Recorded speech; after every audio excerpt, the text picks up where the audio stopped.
Hello, everyone. Welcome to the Sovereign Frontier podcast, where we explore the cutting edge of decentralized technologies, innovation, and culture. Joining us today is a nomad, actually. And something about this man is he travels a lot and he does it purposefully, right? So, this man has traveled the length and breadth of Africa, visiting all of the Web3 hotspots in Africa with his team leading a delegate from the Ethereum Foundation and other key ecosystems within the Ethereum bigger ecosystem, and basically trying to figure out some of the biggest challenges that builders and founders in Africa are facing, and also basically trying to come up with solutions with regards to these problems. And so, again, he's very, very dramatic. So I give you Joseph Ayeli from Borderless. Joseph, welcome to the Sovereign Frontier podcast. Thanks so much for having me here. And I have not been to all the countries and I haven't seen all the Web3 ecosystem hubs. So, yeah, I Okay. just want to clarify that. I have a lot of work to do still. Yeah, I just feel like all the hotspots currently, you have a pause on them. I mean, you've been to Kenya, Nigeria, Ghana. Where else? South Africa, Oh, Zambia, Ethiopia. okay. Yeah, I mean, if you look Well, at missed the entire Francophone Africa. yeah, but I feel like, these areas are currently the hotspots, right? And I believe that Correct. if any country in the Francophone become a hotspot, I can guarantee you'll be there. Yeah, you'll be there very soon, or as soon as it becomes a hotspot. So that's it's definitely interesting. All right. And so if you have been an avid listener of the Sovereign Frontier podcast, formerly Bankless Africa, we had yourself on. So this is the second time coming on the podcast, but first time on Sovereign Frontier. And one of the things that we do is we always like to hear the stories of people who are making impacts and driving the adoption of Web3 technologies, especially here in Africa. He's already shared the story on the first time he came. I highly suggest we'll be putting it in the link so that you can listen to his story. But Joseph, maybe you can give me like a TLDR for probably like first time listeners about your background and also how you got into the Web3 space.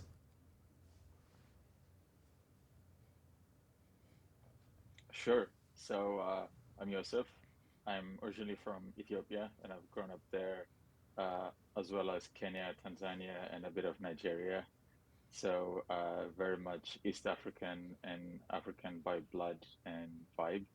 Um, I grew up in a period of time where the internet really opened up the world to me. So I learned most things online, including most of my English, and traveled around the world because the internet is very much gated based on your location.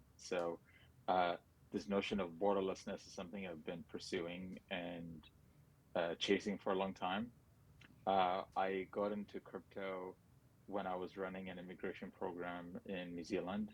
Um, there were a lot of crypto OGs and builders that were attracted to it, from the founders of Coinbase, head of Ethereum Foundation, a lot of the folks who've been building both the technological infrastructure but also the application experiments. And they spend a lot of time with like many of us playing around, DJing with DeFi, um, experimenting with policy as well, DAOs, and it was fun, and still fun. Um, but the deeper I went into the crypto rabbit hole, the more I was like, I think this thing makes so much more sense in emerging economies and frontier economies that are actually not tied back by the traditional banking, traditional like sophisticated surveillance infrastructure. Um, and we also need better systems, right? So, what better ways to build with frontier technologies and frontier markets? I just dove deep into the African ecosystem, uh, and started really looking at where those intersections are. what you mentioned earlier around the trips I did with Vitalik, Ethereum Layer 2s, recently the Ethereum Layer 1 core devs, is just one way to bridge the world of technology infrastructure building with the actual ecosystem on the ground where we're driving mass adoption in a meaningful way. Um, but actually, most of my time and energy is spent working with founders, startup founders, uh, specifically targeting the African market and ecosystem, investing in them, supporting them hands-on, connecting them to key global ecosystem players, um, and through Magma, which is what we're here to chat about. So happy to dive in whenever you're ready.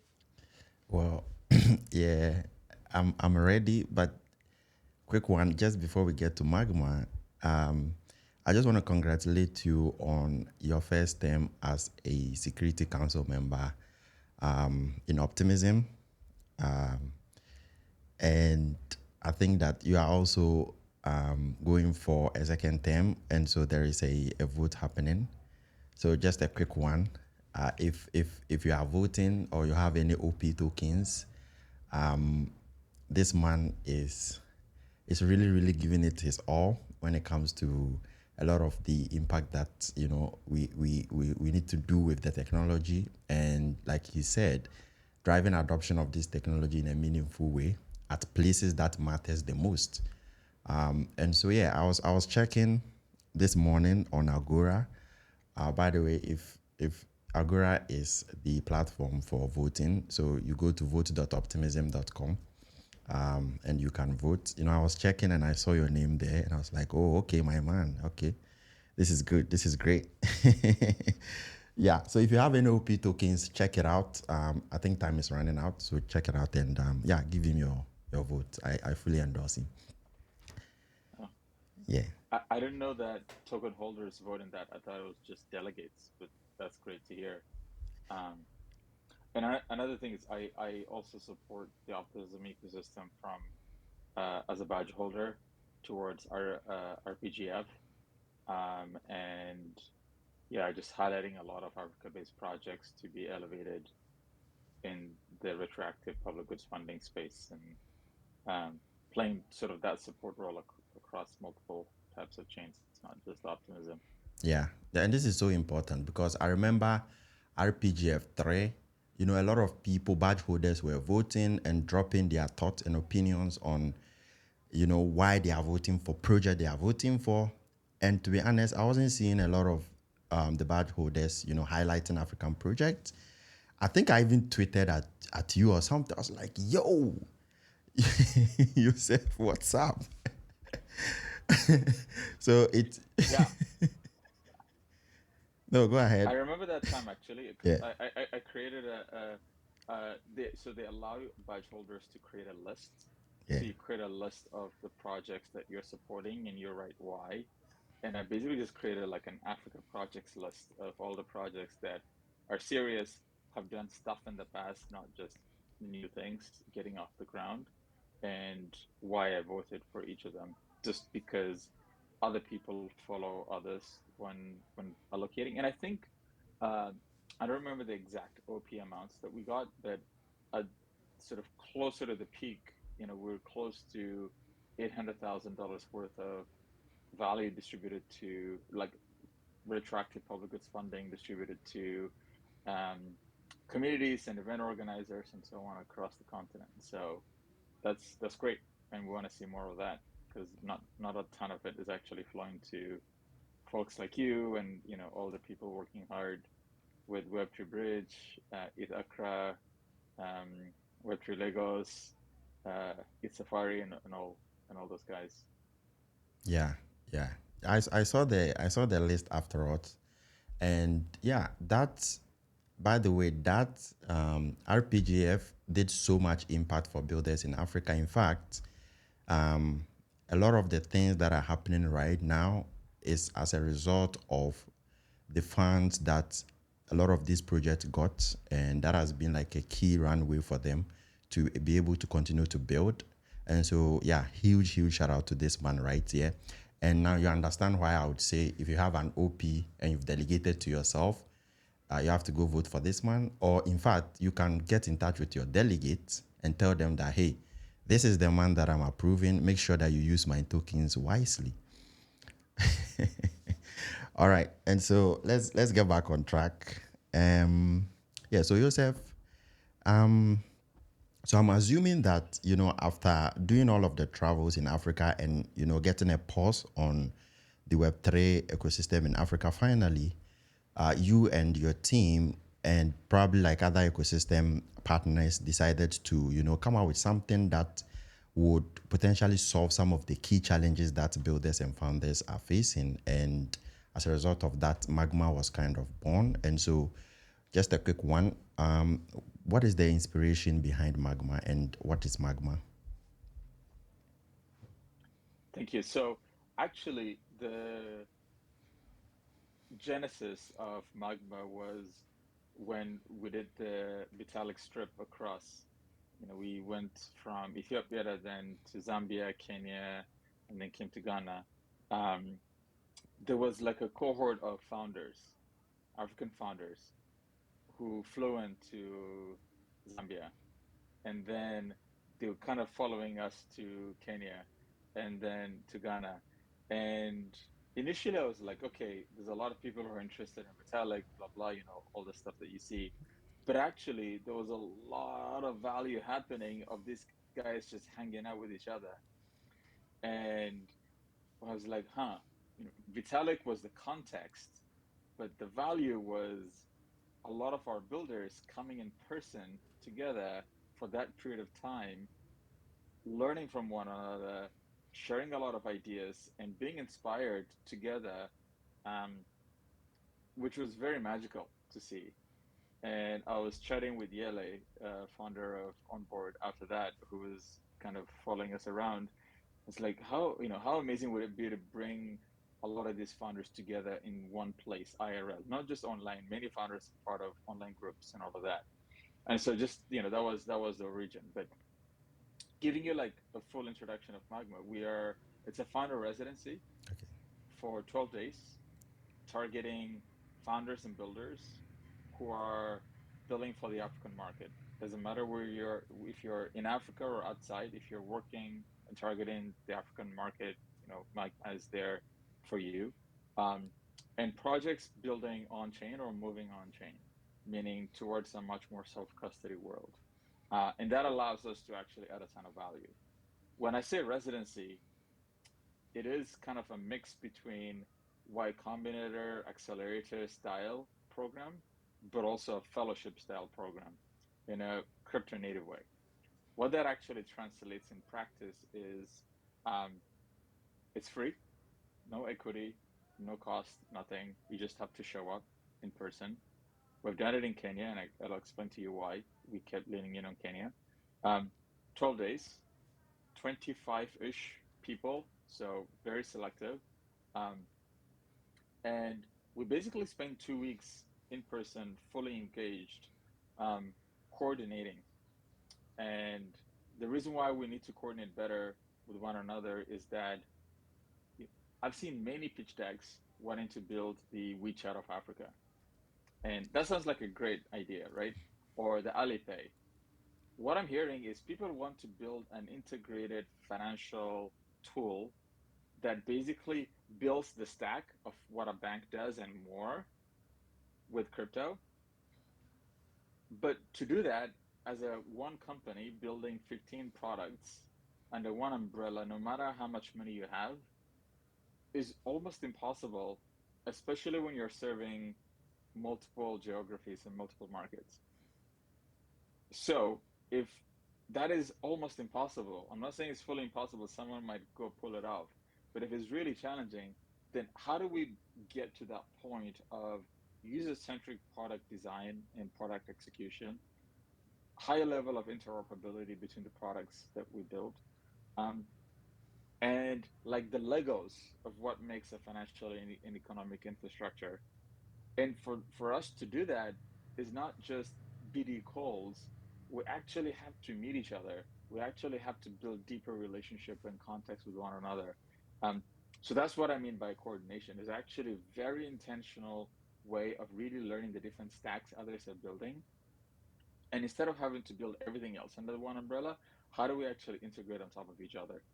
The second part is actually learning deeply from one another. Being a founder is lonely. Being a crypto founder is lonelier. Building a crypto company in the African market is way lonelier than we think, right? And you're learning a lot on the job. You're building it as you go. So having a space where people are actually saying, hey, I tried this, it didn't work, or this is the strategy that I found with regulation, or whatever, like creating an open space for that, I think is very impactful and very valuable. Uh, Last I would say is I having a direct connection and mentorship with the folks who are building the core infrastructure and people who have been building in this space for 10 plus years. Um, and because, and this is my criticism to the Ethereum world, like I'm not tied to Ethereum, but I've found myself part of the Ethereum ecosystem. Um, is that all the major events that have been happening in the Ethereum world since the beginning of Ethereum have happened in places where African founders cannot physically participate. Yeah. Why? Visas. So we cannot go there, right? So if we cannot fully go there for arbitrary things, then bring them here, bring them back to the continent and build that bridge to support the best and brightest founders. So we've been lining up amazing mentors, amazing speakers. Uh, we had for the first cohort 24 mentors for 24 founders, and we can go through some of the profiles. So basically driving a ton of hands-on value to the founders. So Okay. that's kind of what Magma is. Two cohorts a year, 25 founder builders in each cohort, and the community grows over time. All right. Okay. That's awesome. The name Magma itself, right? That's an interesting word, Magma. I want to know how you came up with it. Yes, good question. So I have another project that's gonna go live soon. Okay. So I won't That's spoil it alpha right yet. there. Yet. That's alpha right there, But gentlemen. yeah. There's something coming live which is very, very exciting. Um, and I've been cooking it for over a year. Let the So man cook. Let that's him exciting. cook. But I Yeah, go ahead. magma magma is the space before lava comes out of the Earth's Yes. crust and creates an explosion. So Mm-hmm. it's like that pre-explosive space. Okay. And while we're underground, it's heated up. It's getting really hot and fiery and bubbly, Okay. and we're just about to fully break through and create new land and new space. Mm. And that's what Magma, the program, represents. It's like that period just before the full explosion happens, right? It's just like steering and cooking and brewing underground. Okay. Okay. So That's that's where the name comes I from. see. I see. I see. That's nice. I love it. I love it. Um, all right. And so let's look at there's been a lot of things that you've said. Um, and so let's look at Magma one, right? Which is this the first cohort. But before we even do that, from a participant point of view, say I come to Magma, can you walk me through the 2 weeks experience? What will I get from it as a founder, as a builder? What should I look forward to? Right. So it is a co-created space. So it's not just you sitting at the back expecting everything to be provided to you. You're participating in creating your experience. But there are a number of themes and activities that we do. Okay. One thing is at the beginning, uh, we actually have a big board and say, first we have a deep introduction with one another. Okay. Um, who are you? What problems are you actually trying to solve with your project, but also beyond? So you have a bit of an understanding of who is who. You'd have read people's profiles, what they're about, and then you just start to put out. what are the conversations that we can only have here in this room, IRL, that will be impossible for us to have anywhere else? And then you have basically two, three boards full of that. And a huge part of the week, we spend it in small groups, in workshops and sessions that different people lead um, or co-organize that allows us to dive really deep. So from, the first one, we have covered everything from like Farcaster to building an open banking system on chain, to like integrating different products and tools that many of us have, to people talking about spirituality and how that's kind of like helping them grow, to like fundraising and lessons learned. And these are like very open, meaning there were people, companies that were directly competitive with each other Okay. in the first cohort. But the level of openness people had in that space of just sharing, because like we're building in open fields, right? So I was so surprised even just how cooperative and collaborative and open and willing to help each other people were, if when on paper you're competing with each other. So that's kind of a huge part of what we do. Okay. We have hands-on workshops in very specific thematic areas, from security, zero knowledge emails, to token economics and governance, um, to legal fundraising. And first Magma, we had one of the lead security experts from the Security Alliance was there in person, just providing a lot of hands-on workshop and mentorship. The team that did the token design economics for Aave, ENS, Gitcoin, Super Rare were like there giving like, here's like the last 5 years of token launches and Take all the the things playbook. that went well, that didn't go well. Like, yeah, just like here's a download and just very rough, honest perspectives around that. Yeah. We had workshops on community building and community design and like lessons learned. We had A16Z workshop on fundraising 101, and then they did office hours with a lot of projects. Um, and go to market workshop that we held as well with one of the best product builders out there. So there are a number of these sort of thematic sessions. Oh, ZK email, and implementation of that. Actually, one of our founders who also did ZK email and worked with the PAC team at the Ethereum Foundation run that session as well. That's another category of just very hands-on, couple of hour sessions. The third part is office hours, and that is basically half an hour long conversations, one-on-one, with like one of the founders, the founder of Dodo, which is one of the biggest dexes in Asia, or all the people that I mentioned here, legal, and technical architecture, the founder of Kernel, and who built the technical curriculum for Kernel, was doing a lot of one-on-one sessions. So we had about 100 plus office hours where people will just book and then have sit down hands-on discussion. Um, the other aspect of what the week looks like is we had fireside chats, and these are Chatham House rule small group discussions with people who have been building in crypto or with tech for a long period of time.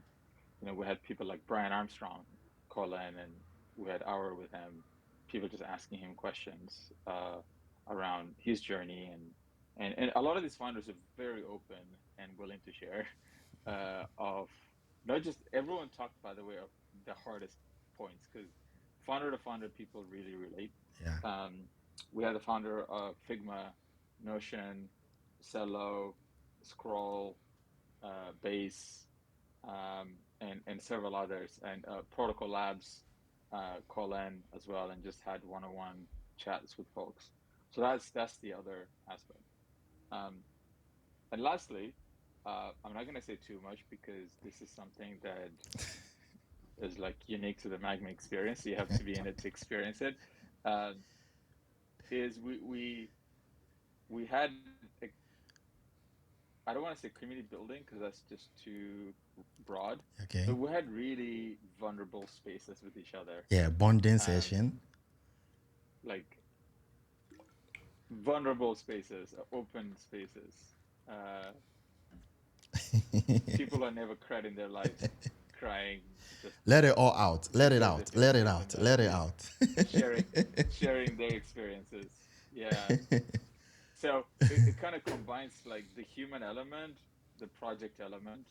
Um, for Magma 2, we're bringing a number of unique sort of new things into the design for the builder track. So we're going to have a number of devs basically hacking and prototyping things they've been thinking about for a long period of time, but just never got into. And so prototyping and getting feedback from others. Oh, I forgot. Each project not pitched, basically presented what they're working on and a problem, and then you had like everyone else forming to help them problem solve in a specific area, which was also a highlight. Um, so yeah, those are the components. So it's full on. People still have time to work and do some of their other things, but not a ton. So you kind of need to be there. Um, and if someone is not there the whole 12 days, then it's not the right thing for them. So we tell them apply in a future cohort Okay. because everyone is putting time and energy and effort Mm-hmm. to show up for you. And if the timing is not right, the timing is not right. But Yeah. I you got to be mean, present. You got to be there for the whole time. exactly. I mean, from all of this, I guess there's not even, it's like a mic drop right now. You would understand why the program is called Magma, right? It's packed to ignite you, to ignite a fire in you, and it's like so much. Yeah. So from the conversation so far, if you've been listening, I think what Yosef has done is to basically give us a detailed breakdown of Magma itself, but then he makes a lot of reference to Magma 1, which is the first cohort. So yeah, I'm assuming if you are following the conversation, you know like what happened and also the general outlook of what Magma is. Now, I know of a founder who applied, and I was so bullish that they were going to get in. The results came out, and they were like, "Nah, we couldn't make it. We couldn't make it." And I was like, "Really?" And they were like, "Yeah." It's like, wow. So, how many projects applied? How competitive was the application? Yeah, for the first cohort, we didn't push it out too much. Okay, We had about 130 people apply, and we accepted 24. but that's still a Um, lot. and so 24 joined. Okay, Sorry? I said that's still a lot, right? Over 100 applications. Yeah, yeah. And some for some people the timing wasn't right, or just figuring out is this something that would be most impactful. So yeah, it's not for everyone, and we cannot have everyone who applies join. But the only way to know is just to apply, and we interview a bunch of folks who applied, who are a fit. Um, and it is not sort of a character or, are you good enough? It is like, are you building something that can benefit from this space? So there are a bunch of folks who didn't get in because they were more like consultants Oh, okay. versus product builders and venture builders. Um, there are some people who are still too early in the idea stage, who didn't have enough traction or time to like bring more meaty questions here. They might be better off as an accelerator instead of this type of space. Um, and yeah, and there are a whole lot of others. So it's very competitive, but we make bets on, like, we have wildcards and people who don't fit a mold as well. So apply, and application deadline is August 31, so coming up very fast. Yeah, that's Um, that's for but that's yeah, for Magma I hope 2, you'll right? share That's the for Magma application 2. One of the things, for Magma 2. yeah, Yeah. one of the things I've also realized is that you do like the announcement and then the action. It's like it's very short. right? Is it a strategy? Is it a tactical move, or like, yeah, why is it that the announcement is this and the action period is too short, so it's not open for long? It's like this portal that you have to be observing. It opens and you have to get in, else it's going to close, like a temporary portal. Um, yeah, I think in the future we can expand it more. Um, it's just the planning process aspect. But if you want to prioritize something like this, you want to be part of it, then you prioritize it and make it happen. Um, and it's also just a lot of planning and scheduling and designing and space, physical space, and identifying that. So we got to kind of match all these aspects of it. Okay. But the actual program kicks off of September 30th to October 12th. And we're going to spend the last day or two in that window with alumni from the first one who are going to come and join. So it's going to increase the value and connectivity that is happening in person as well. Cool. Cool. All right. I know you don't want to, share some of the things that you are cooking, but you have to share some. What are some of the Of course. what are some of the projects from Magma One that you are very bullish on? Yeah, there's so many. Like you can go. Hopefully you can share the link. But if you go to borderless.africa, you'll see highlights from Magma One, and you'll see all the profiles of the projects and the founders, um, and read up more about them. Uh, but there's been amazing list of projects. I can't like name all of them in one go, but we've got onboard wallet, we've got Accru, Kotani Pay, uh, Holofy, Holofy, Credentials, which is a really cool project that has progressed since then. Um, we've got Paycrest, um, and all these teams are like really talented folks. Bitpower, founder and project was there.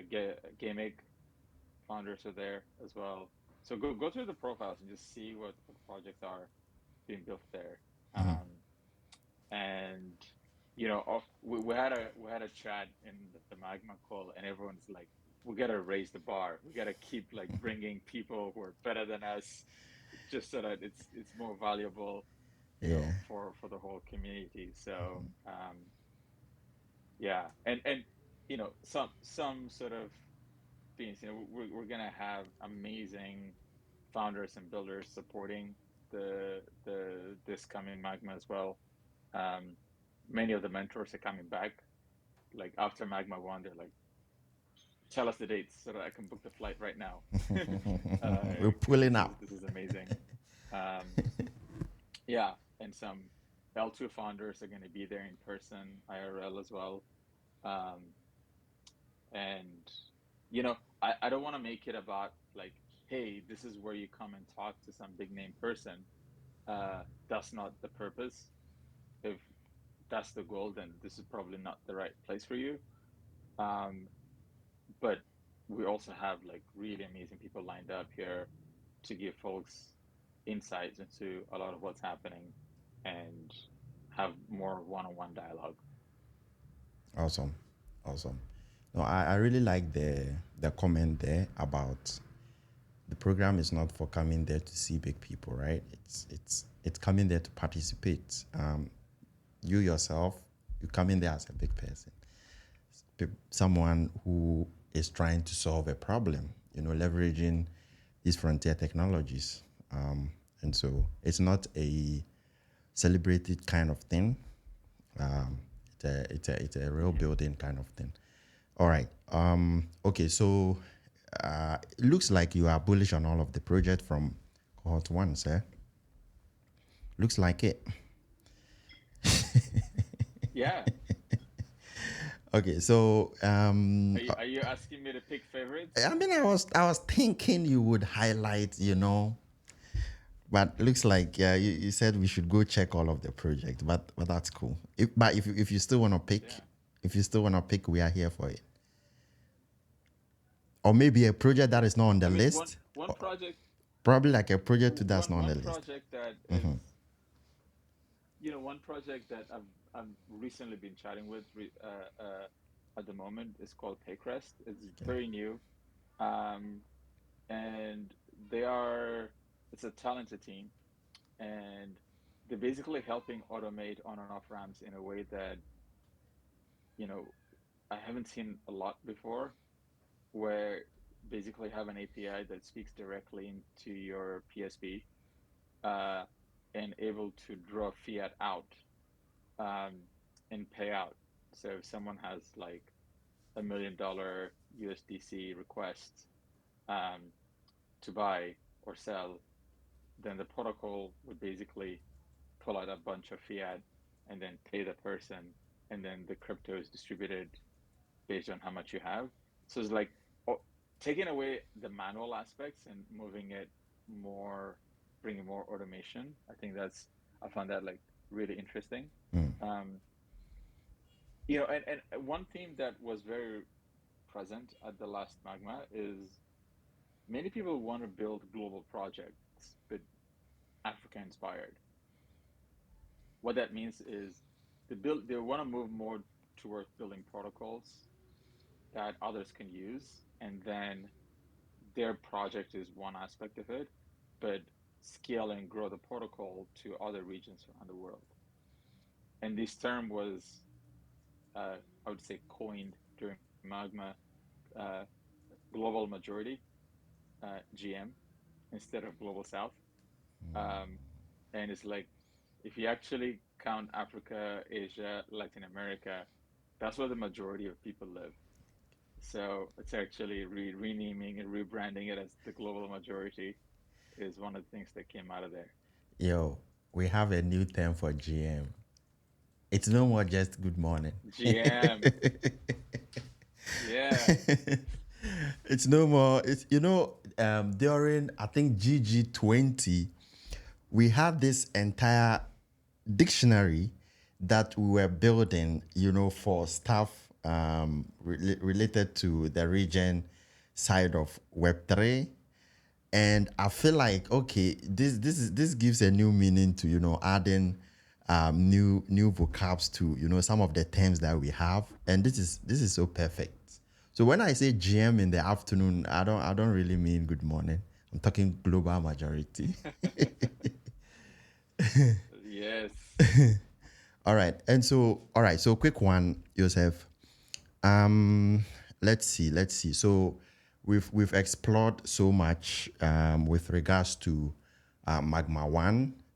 I think we've talked a lot about a lot of the positive outcomes, but again, there's always the else, right? Which I like to term as the lessons. So, were there any unexpected challenges or surprises that arose during the event that you didn't anticipate? yeah. I mean, from very practical things like internet.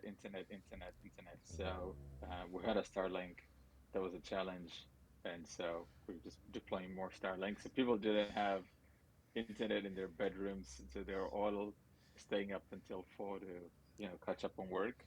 Uh, the other part is I think we over we had more programming than we should have, um, and I think we just had too many fireside chats. I think too Mm, many epic people wanted to talk to our founders, okay. which distracted our founders from actually doing the real work. So I think we want to make sure we balance that out. And one thing that probably we could have made clearer is that um, people, like, if you have a lot of work, either try to do it before Magma or after Magma, because what we found is people were just like wired the whole time, chatting with each other, having even meetings, one-on-ones, and others, partnership, and all of that, that they had to stay up very late to do their normal work. So Um, I think we're actively trying to balance that, but because we want the busiest people there, and it's hard to just take 12 days off. Yeah. So we're just finding the right balance, making sure it's valuable for folks, and also having space and time to do everything else. I see. I see. All right. So let's look at, okay, so this is just a quick spicy take, right? The Web3 scene in Africa still pales in comparison with other part of the world. Um, do you think we are not getting something right as an ecosystem? Um, I think I think there's a lot being built. Uh, I get excited about the types of projects that are going live now. Um, Pretty much a lot of projects African founders are building have something to do with the real world, Yeah. right? It's not just building some DEX or some protocol for the crypto economy. Some people are doing that, but it's not a large number. So a lot of people are bringing crypto to the real human. And that is amazing because that's what we should be doing for the sake of the crypto economy surviving. Because I think that that's an existential crisis if we are just cycling money within a small amount instead of actually adding real value to the real person, then I think that's an existential crisis for the whole industry. And doing that, you got to have different expectations in terms of how much time it takes you, the challenge in execution, all the friction points.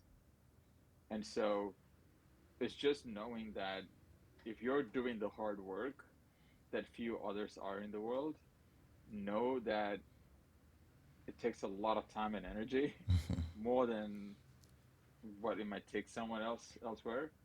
Um, but the payout can be huge. So it requires patience. So folks who don't have the patience to grind, will struggle in that space. Or folks who kind of copy whatever global crypto VC is funding and saying we're doing the X of Africa, I think that model is not gonna survive and work, um, in my view. So you gotta actually build from the market that you're trying to serve. Um, I think those are the things that I would say. Um, and I've been diving deep into local stablecoins, like Africa focused local stablecoin projects. Um, so yeah, like bringing the naira, the kwacha, the shillings, the rand, the francs, like all on chain. Um, and I'm going to publish a piece soon, of why I see that being important, but also all the nuances and challenges around that. So I think the more we think originally of what's unique in our landscape, but what can be successful if this thing really takes off. If you start to imagine, if you're building something and paint a picture of like what's the version of reality when this thing really takes off, if like half a country's economy runs on this platform or with this stable coin, or we're facilitating like double digit percentage movement of value across multiple countries with our platform, what needs to be true for this reality to actually take place? And then walk backwards and then start building in that direction and then keep adjusting when your sense of reality keeps moving, right? um like I love to see more people doing that, just so Okay. that we don't create a low ceiling for our growth. Okay. So I'm not a gambler, but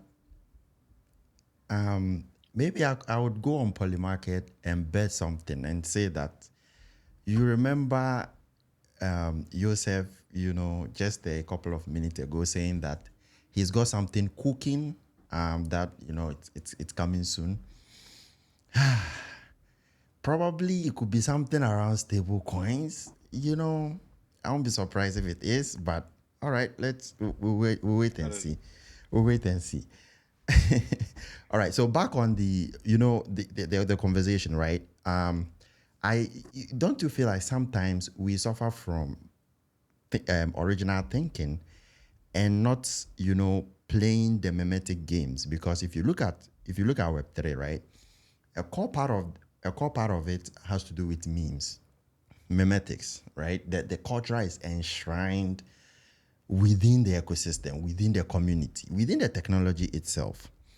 But sometimes when you think too originally, you are not able to also play the mimetic game, which is also in a way a key part of the whole technology, or the whole Web3 culture.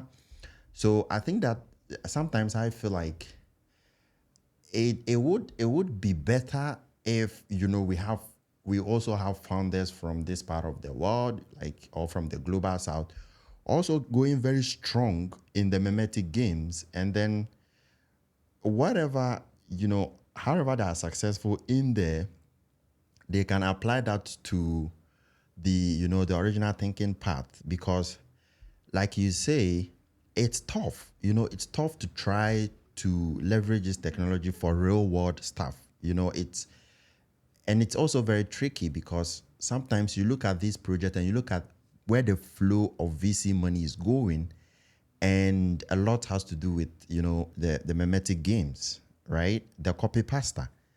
So, and you are here, trying to really, really use this technology for, like, its intended purposes, or in a way that impacts the real world, practically. And then you have, this other part of the game that is just, going in circles. But then the flow of money within this site is more, or keeps going higher. And you are also stuck here, and you are starving, right? So then how do you balance this? Like, how do you approach this? Or how do we approach this? Uh, my take is that money is the biggest meme in the world. So if we're building new forms of money, experimenting with how money flows, how it's created, that's the biggest meme to me that, has existed since the beginning of people exchanging things, and Yeah. that will keep existing till the end of time. So, um, yeah, I mean, I know the hustle, I know the space of doing what you got to do to stay sharp and stay safe. Just like when we start buying our own bullshit, that's when you lost the plot, you lose the plot, Mm, right? mm, And I see founders raising and talking to VCs in a way and space that speaks. But if you really want to build a meme, if that's what you're driven to do, just work on a meme project. If you want to redefine finance, then focus on that and be the best at that, right? Money will flow in the direction where best minds are working on really big, important problems that you can see tangible values for. So that's my core belief. Um, Sometimes it's harder because there's more mimetic money moving around. Um, but from my perspective, like if someone is raising, I'd ask yourself, like, who who do you want to be around you 5, 7 years from now? Like, what is the type of brain? Is you're not raising just from the best times. You're raising for the worst times. Like, if you're raising for the best times, then you don't need to raise because you're already playing the best game, so you don't need extra money, right? You're earning money, um, but you're raising for the worst times. So who do you want to be around you in the worst times? Um, right? And in some ways, I think in the African market, you know, some might hate me for saying this, but there's actually a privilege in not swimming in a lot of money Mm. because the market is not forgiving when someone really messes up or when someone is not adding a ton of value, right? Like if a project founder goes out and then rug pulls everyone and then sends a scammy project and then goes and tries to raise again, like launch another project, the ecosystem knows already, right? It's not that trick is not going to work again. You might see that in the global crypto space because there's just too much money floating around.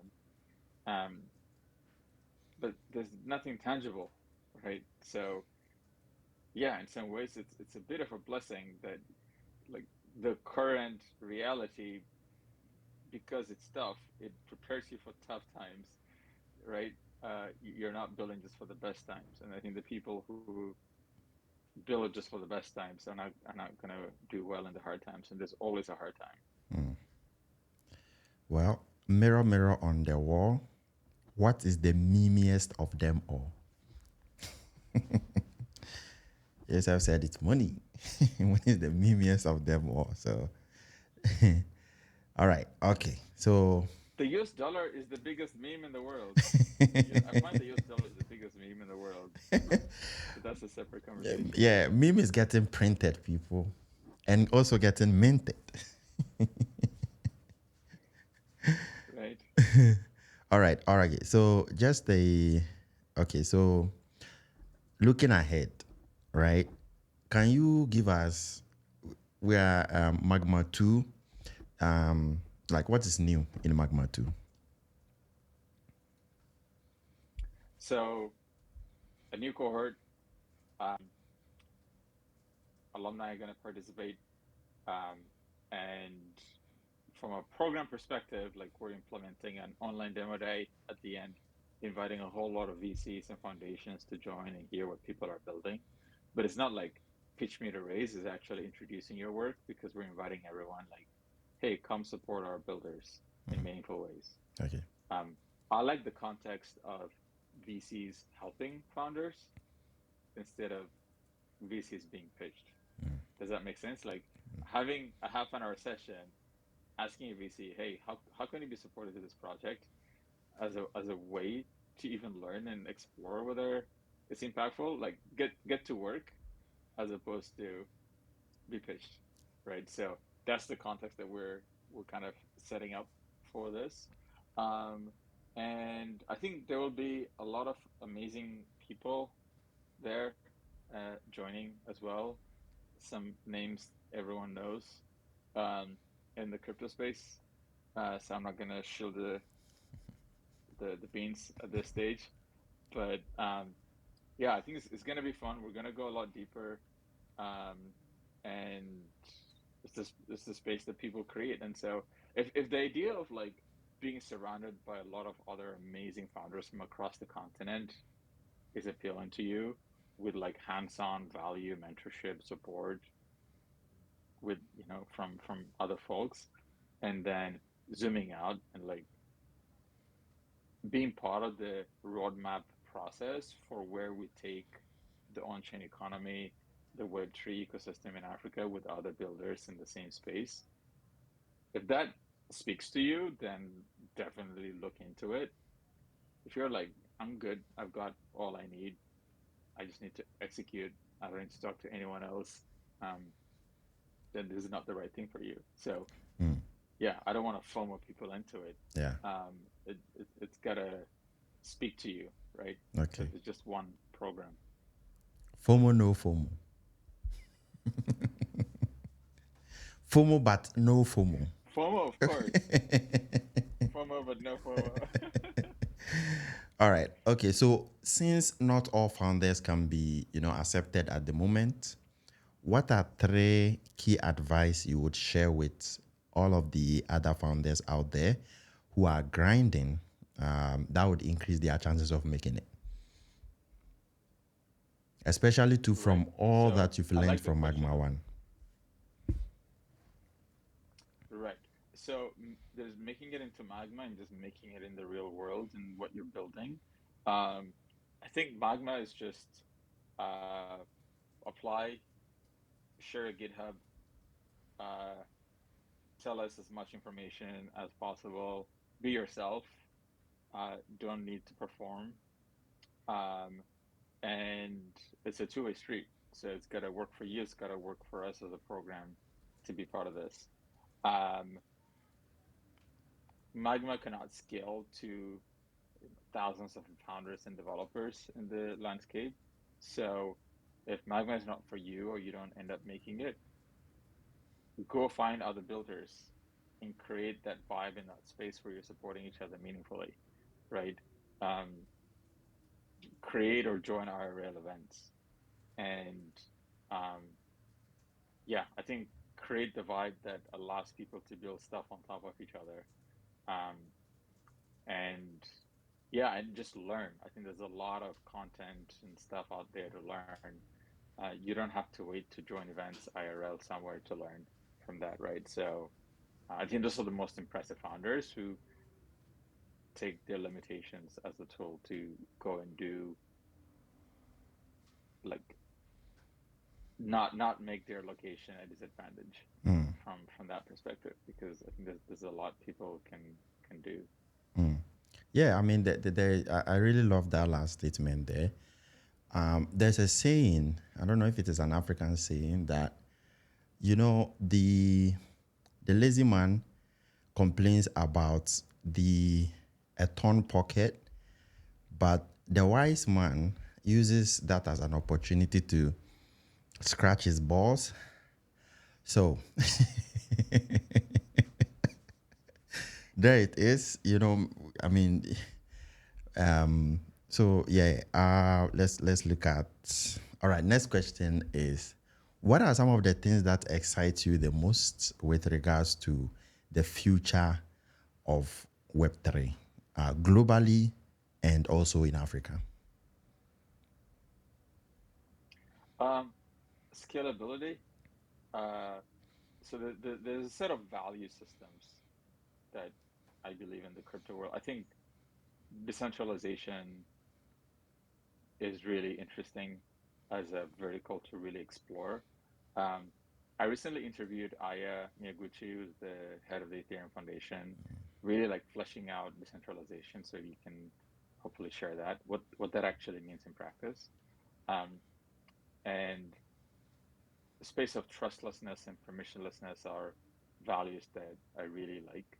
Like if you're a young, driven person, outside of Accra or living in Lusaka or Brazzaville or somewhere, and you're hungry, you're talented, you can teach yourself. You don't want a location to be the prohibitor in your growth, right? So we want to build a permissionless internet economy that anyone can fully participate in, and I don't need to trust you to do things with you, like meaning the traditional way of trust, right? Um, and I think decentralized systems have a big role to play. So I think scalability while maintaining a lot of these values is really interesting to me. I think the ZK space is really fascinating to me, and also a kind of traction research that's happening, because that adds a ton of scalability, opens up new use cases, but also it makes usability so much better and easier. Like, and I think that's where African founders can have a big edge, because if people cannot use it, then there's no future.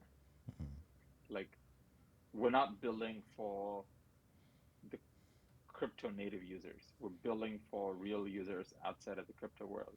So we have a much better feedback loop on product design and product execution than what some other crypto native builders might have. So that's actually an advantage. So I think some of the technological advancement happening in that space is really fascinating. Um, and yeah, I'm really interested in like exploring more around local stablecoins and what that can really look like. And so if people are building or thinking about it, would be very excited to jam in here. Um, and that's not what I'm going to work on. Like I didn't it's say a good thing anything. announcement just I want did not to say tell you anything. I didn't say up front. anything. But it's just like it's just as a space I've been thinking a lot about lately. Okay. So that's It's calling you, bro. It's calling you. as a theme. It's calling you, bruh. Are you gonna respond? It's calling us. It's calling us. All right. Okay. Cool. All right. So this question is just a bit of a personal one, but also very curious about this, right? Because we are in a very chaotic frontier. Um. So I find that different people have ways of doing stuff that helps them cope or keep their sanity in this chaotic space. So what are some hobbies or interests that you have outside of Web3? And also, this is a two-in-one question. Also, can you share a fun fact about yourself that not many people know? Hmm. Hobbies. What is that word? I don't know what that means. Um, uh, I mean, I, I, I really don't have a lot of time, and I'm always in my head, which is a problem. But I like to cook. I'm Ethiopian. I love Ethiopian food. Um, and so I make a lot of good Ethiopian food. I recently made helped make a feast for like 20 people, Oh, extended family. wow. So like doing things that takes your mind off from thinking is stuff that, I enjoy. Um, I like to run when I get a chance. Mm, Um, and I guess like fun fact, I don't know if it's fun, but it's a fact. Um,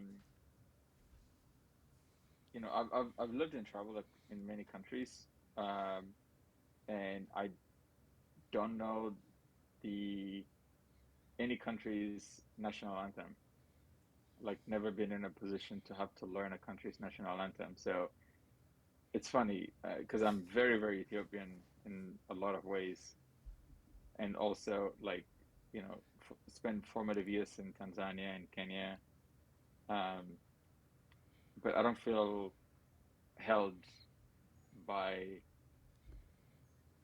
the state apparatus or mm, the yeah. I find myself more free of that. mm, So which I like, and actually I'm not motivated to go learn like pledge allegiance to any nation state. Like I work with governments, I work with leaders who are trying mm, to do good for their countries, but yeah, I don't believe in the idea that a name of a country or a race or something kind of defines you. mm. Um, shared experience defines us, you know, and I think many of us have a lot of shared experience that defines us. But arbitrary things like you happen to be born in this one place or with this passport or with this ID, therefore you are ABCD. Like I don't buy that shit. I'm right there with you. I definitely agree with you there. It's like there's a lot of bullshit with regards to how all this stuff have been intentionally designed, right? And that's a whole other conversation that I feel like this is something that once we start to delve into, like we can talk for a whole week. But yeah, Right. yeah. So, all right. So, is there any? Okay, let's see. Any final thoughts or something you would like to share, or probably like a question I'm supposed to ask you that I didn't, or something that you think I should have asked you but I didn't, that you'd like to add? I think we covered a lot. Just want to mention the Magma application ends August 31st. So apply before then if you want to be considered. Um, the other part is that I'm beyond Magma. DEF CON is happening this year in November in Thailand um, with a group of other community builders called the Africa On-Chain Collective. We're pushing to get a minimum of 100 African builders at DEF CON. I think that'll be epic. It will be amazing. Um, and just have our builders plug into in many conversations and spaces. And I'm also campaigning to bring DEF CON to the continent in 2026. And DEF CON is probably the most curated crypto Ethereum event that I've been to. Um, and just attracts a lot of build. It's got a builder energy, as opposed to just like, what token are you buying? What token are you selling? What meme is that? Or what NFT project? Like, nothing wrong with those things, but these are like people who are like in the trenches building. So, yeah, those are things I'm super pumped about. Um, I'd say, yeah. So DEF CON, see you at DEF CON, uh, at least in Bangkok, if some people are able to make it. We're trying to raise scholarship funds and all of that to kind of help subsidize the cost, but more on that from the Africa Onchain Collective, um, and Magma. Apply. Look, let me just, I know, just a quick one, right? Can you give me some tips to ensure like a successful application so that founders out there would not make those mistakes? Like maybe in Magma 1 you realized that there were a lot of mistakes that people were making that didn't help with the application, and so Right. what are some tips that you can give builders or founders out there when they are applying so that it will increase their chances of getting accepted? Right. It's just it's less of like do this in order to increase your chance. I mean, the only thing you can do is just be honest, be straight up, be clear. Uh, the more times you have to keep coming back asking a ton of questions, then just the more annoying it is for things that people can just provide themselves. Okay. If you're a developer and you're applying, put your GitHub, if you're a project, attach relevant files, um, to give us a sense of what you're building and the data point. I think everyone did. Some people didn't show up to the interview or showed up 15 minutes late. Like those things just don't help a lot, just basic stuff like that, I would say. Um, but if you're building something, if you have traction, show it. Don't hide it. Um, and just be honest and be real where you are, what you want to get out of it. Um, the point of the application is not made for you to do some crazy dance to like impress the team. It's just for you to provide key relevant info succinctly so that we get to have an understanding. So we try to avoid this sort of weird dance and showmanship and all of that.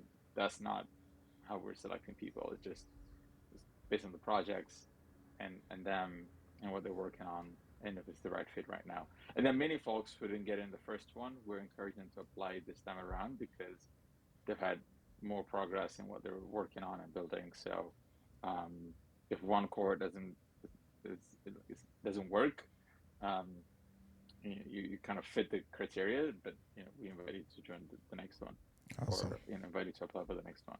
Awesome. Awesome. All right, there. You heard it from the man himself. Remember, none of what we share here is a financial advice. Make sure that you always do your own research and stay safe out there. And so, until the next one, by the way, Joseph, thank you so much for passing through. And yeah, it was a pleasure to have you on the podcast. So peace out, everyone. Thank you so much.